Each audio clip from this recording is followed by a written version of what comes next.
रहमत लिल्लामीन हज़रत मोहम्मद सल्लल्लाहु अलैहि वसल्लम की वलादत से कबल दुनिया में हर तरफ जुल्म व सितम, जबर व तशद्दुद और बर्बरियत थी।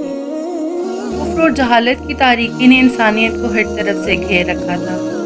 शराब नोशी, ज़नाकारी, लड़कियों को जिंदा दफन करने का रवाज, गुलामी, लूट मार और कत्लो गारत ने इंसानियत का गला घोट दिया था। उस वक़्त दुनिया के सुपर पावर यानी रूम और फारस में हालत ये थी कि उमरा और बादशाह अवाम के खून पसीने की कमाई पर ऐश करते और अवाम से जानवरों से भी बदतर सलूक किया जाता। बुत परस्ती और मूर्तियों की पूजा हुकूमत का कानून बन चुका था। लेकिन कुफ्र के ये बादल अब बहुत जल्द छटने वाले थे। हुज़ूर सल्लल्लाहु अलैहि वसल्लम की पैदाइश का साल फतह, नुसरत, तरोताज़गी और खुशहाली का साल था। कुरैश इससे पहले कहत साली और बदहाली में मुब्तला थे। विलादत की बरकत से अल्लाह ने इस साल बंजर ज़मीनों को हरियाली अता फरमाई और सूखे दरख्तों को हरा भरा करके उन्हें फलों से लाद दिया। पहले कुरैश इस तरह हर तरफ से बरकत और खैर देखकर खुशहाल हो गए। रावियों ने जिक्र किया है कि जब सैयदा आमना रज़ी अल्लाह तआला अन्हा हामला हुई और नूर मोहम्मदी आपके शिकम में आया, उस ज़माने में बेशुमार अजायबात और मोजज़ात ज़ाहिर हुए। सैयदा आमना रज़ी अल्लाह तआला अन्हा खुद फरमाती हैं कि जब हमल के 6 माह गुजरे तो मैंने ख्वाब में एक शख्स को देखा।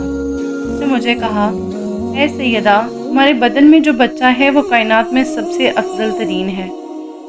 रात के वक़्त काबा और उसके इतराफ़ में मौजूद जानवर बोलने लग जाते और एक दूसरे को मुबारकबाद देते।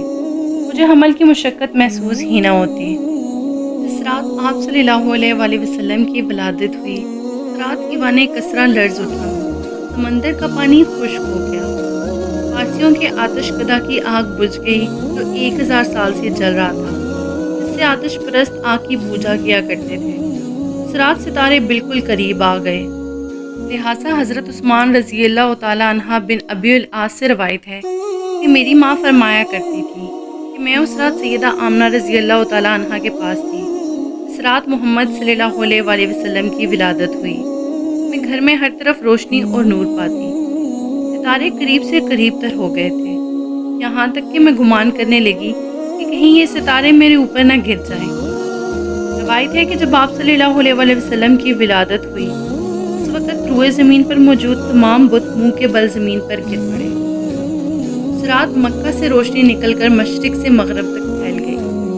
फरिश्तों ने ऊंची आवाज़ों से ऐलान किया, जिब्राईल अलैहिस्सलाम बशारत लाए। फर्श खुशी से झूम उठा। पूरे अपने महलात से निकल आईं और इत्र निशावर करने लगी। रिज़वान को हुक्म दिया गया कि इस जन्नत को सजा दिया जाए। सैयदा आमना के घर अदब से परिंदे भेज दिए गए जो अपनी चोंचों में मोती लाए बखेर रहे थे। सैयदा आमना रज़ी अल्लाह तआला अन्हा के इर्द गिर्द फरिश्तों ने अपना घेरा बना लिया और अपने पर खोल दिए। आप सल्लल्लाहु अलैहि वसल्लम इस दुनिया में इस हालत में तशरीफ़ लाए कि आप सल्लल्लाहु अलैहि वसल्लम मुस्कुरा रहे थे और आप सल्लल्लाहु अलैहि वसल्लम सजदे की हालत में थे।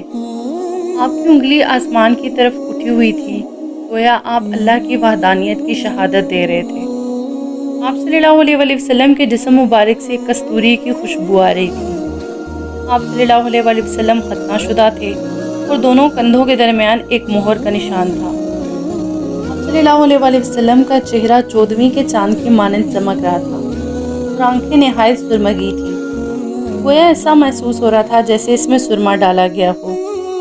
विलादत के बाद सैयदा आमना रज़ी अल्लाह तआला अन्हा अब्दुल मतलब को अपने पोते की विलादत की खुशखबरी सुनाती और वो खुशी खुशी पोते को देखने आए और खाना काबा ले जाकर हुज़ूर सल्लल्लाहु अलैहि वसल्लम के लिए दुआएं करते रहे और अल्लाह का शुक्र अदा किया।